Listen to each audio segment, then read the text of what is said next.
Welcome to our LPPD Principles and Practices video series.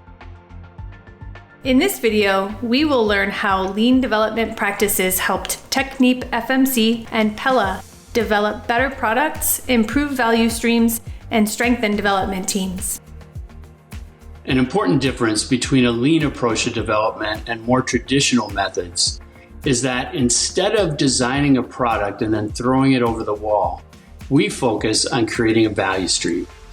And that means intentionally designing each value-creating step required to deliver value to your customer. Steps like manufacturing, logistics, serviceability are all critical considerations when you think about the total value proposition for your customer. And in previous videos, we've talked about LPPD practices such as OBEA and integration events that help you to coordinate the multiple work streams required to accomplish this. But there's another design concept it's important for you to understand, and that's compatibility before completion. And that means that your design needs to be compatible with all downstream steps before its design is completed in order to avoid massive rework. That requires understanding their interdependencies and synchronizing the development of each of the value-creating steps. In our first case, TechnipFMC, a global energy technology company, shares how taking a value stream approach to development helped them make dramatic improvements in an already phenomenal product design. So we came up with a challenge to really transform the way we do product development in our industry, and came up with a challenge to drastically reduce the size, weight, part count, complexity of subsea products. The full potential of this great product is when you focus on redesigning the value stream, on manufacturing, on supply chain, especially assembly and test delivery services. As we've learned in this journey, you can't achieve the full potential of a product if you don't develop the value stream at the same time. I've been on developments for a while in my career now, and this is the third tree system, I guess, that I've rolled out or started to roll out. You can feel the difference in this one, for sure.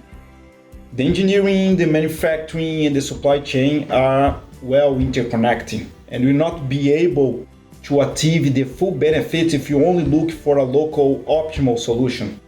So the best solution will come from a value stream perspective. We put together a concept paper, and that was important to focus the team. So we have the value proposition, we have the targets, and we have the deliverables that we need to achieve. And with that, we formed a team and we started to understand the current state. So how are we executing? How far are we from our vision, from our future state model? And we use a value stream mapping as a first methodology to help understand the current state and identify the gaps to achieve the future state. We recently finalized our value stream mapping and gaps identification, and with that we started to use the A3 methodology to help solve the gaps and put in place some countermeasures to help achieve the goals. There's been a lot of really creative solutions and ideas coming around to really start to decouple some products in order to do things in parallel, and that's something that we'd never done before, and that should be revolutionary. Thinking that any waste is bad and we need to keep improving that. Thinking about the value stream first. To get everyone on board, you need to align on what we're trying to achieve. What is the value proposition? Why am I doing this? So I think this needs to be clear. We have a very engaged team globally. We are bringing the future to the present, seeing the benefits of this work we are doing earlier than we thought. As a supply chain, we have an important role in this challenge since more than 70% of the components of the bill of material came from the supply chain. The first challenge, though, that's a fun challenge for me would be the learning curve that I've had to undergo. And I think I've learned from this experience, this truly is where one of the lean mentalities of constantly learning and having humility and wanting to be curious and go learn more. That's one of the key things, is eliminating that rework, eliminating that waste, and learning from those experiments and those processes before you launch the product to the market. One of the key reasons that it's important to design the whole value stream. We not only have a great team with great collaboration, but since we're using all these lean tools, we're really doing a true lean product and process development. For me, it's been fun. I feel like I've gained so much knowledge this year through designing these value streams. All of the value stream mapping initiatives we've been doing have been monumental, and we've already seen such amazing results come out of them. A group of individuals or even entire departments or leaders embracing LPPD, you can clearly see an exponential growth in their own development, because it's so rewarding when you see in front of you things that you wouldn't believe would be possible to do.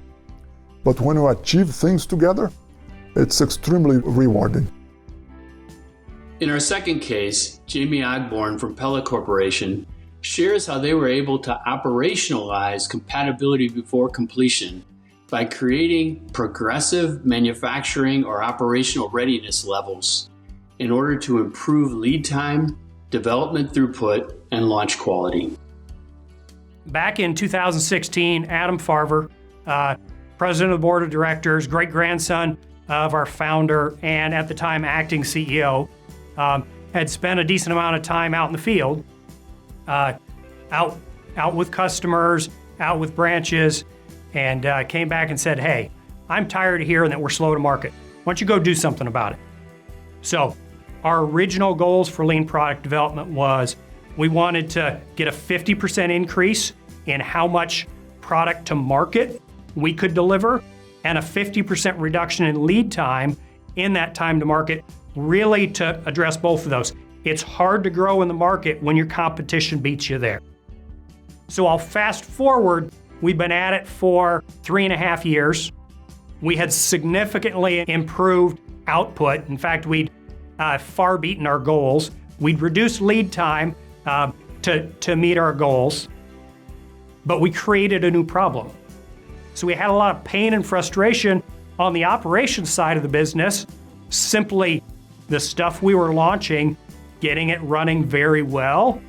One of the things that was most enticing to us about the learning partnership with LEI was the chance to go and see other people that were practicing it. We took a group of 8 of us to Herman Miller to see, okay, how does engineering and operations engage together? How do they work on project tails and kind of that work post-launch? One of the things that we were struggling with is ops leadership and development leadership not necessarily being on the same page. Development wanting to launch and ops saying, well, there's no way that's ready. And when we visited Herman Miller, what we saw was they had used the MRL process really to get on the same page.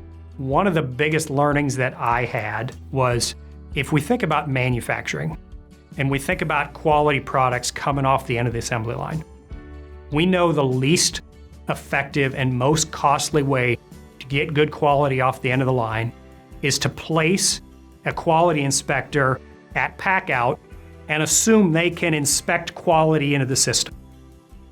And if you looked at our traditional manufacturing development process, that is what we did.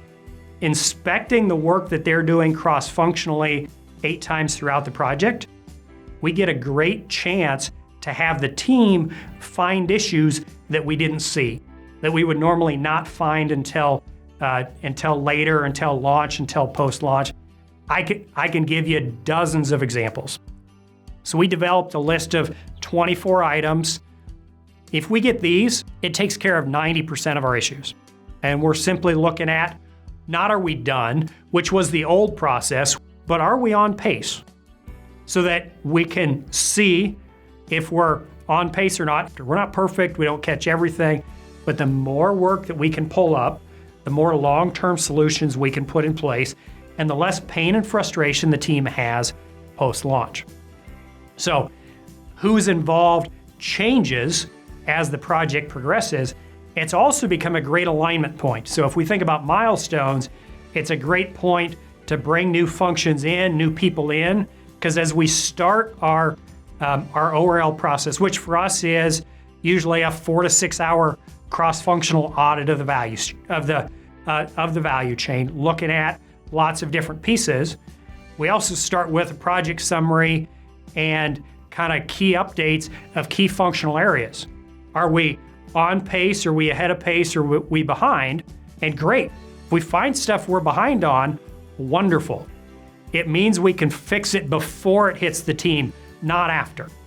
So celebrate it. It's right in line with it's okay to be red, it's not okay to stay red. Celebrate the fact that we found those.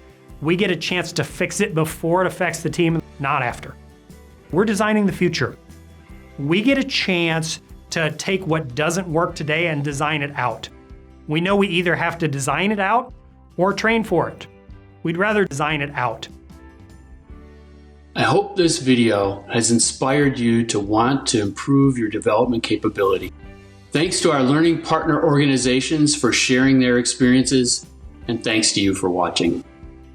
For more information about LEI products and services, or joining our learning group of companies, go to leanpd.org or contact us at info@lean.org. The LEI team is committed to improving the way new value is created